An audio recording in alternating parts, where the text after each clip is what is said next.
Di sebuah pasar ikan di Korea, ada orang berbahaya yang menyamar. Dia setiap hari menjual ikan di pasar, dan sangat jarang bertemu dengan orang luar. Dengan begini, tidak akan ada yang tahu kalau dia dulunya adalah ketua geng yang paling seram di Korea. Semua orang menghormatinya, karena kalau tidak, mereka akan mati. Dia pernah membunuh 89 orang menggunakan tangan kosong. Dia adalah Chris si Dewa Perang.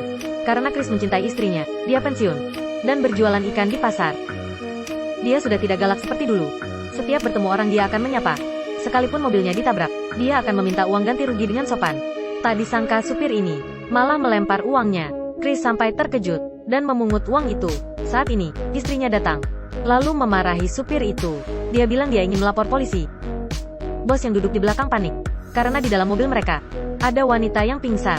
Bos itu langsung turun dari mobil untuk menendang supirnya dan memukulinya sampai supirnya kesakitan.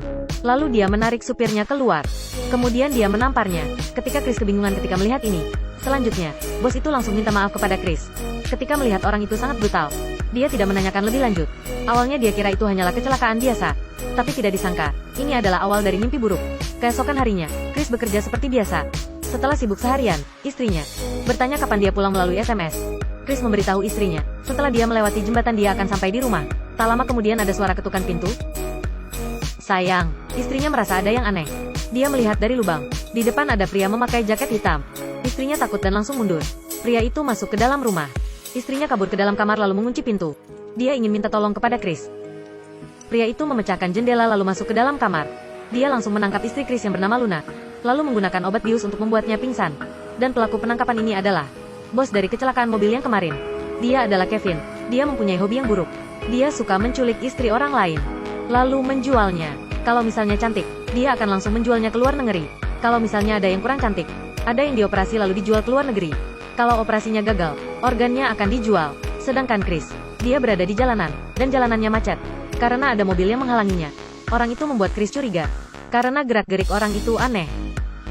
Mobil yang ada di depan akhirnya pergi. Ketika Chris sampai di rumah, dia melihat ada pecahan kaca, dan rumahnya berantakan. Istrinya juga tidak ada di dalam. Chris yang marah berteriak di tengah hujan. Dia ingin menelepon ke bawahannya, tapi dia baru teringat kalau dia sudah lama tidak menjadi ketua geng. Jadi dia pergi ke kantor polisi untuk melapor. Tapi polisi tidak memperdulikan kasus ini. Mereka bilang akan langsung mengadakan investigasi. Setelah Chris berbalik, mereka langsung bermain game. Chris berjalan ke arah tembok. Di tembok ada informasi tentang gadis yang hilang.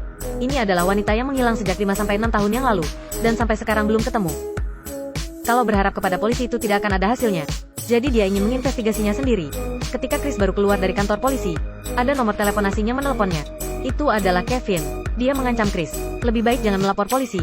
Kalau tidak istrinya akan dipermainkan oleh 300 bawahannya. Lalu dia menyuruh Chris datang ke restoran untuk mengobrol dengannya. Chris sampai di tempat yang dijanjikan. Tapi dia hanya menemukan HP dan sebuah kotak. Saat ini telepon berbunyi.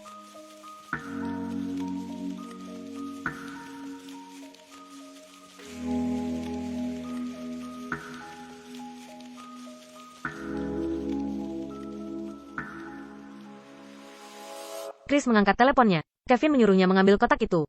Dengan begini masalahnya selesai. Ketika Chris membuka kotak itu berisi uang. Chris bertanya apa maksud dari ini. Kevin memberitahunya, ini adalah uang hasil penjualan tubuh istrinya.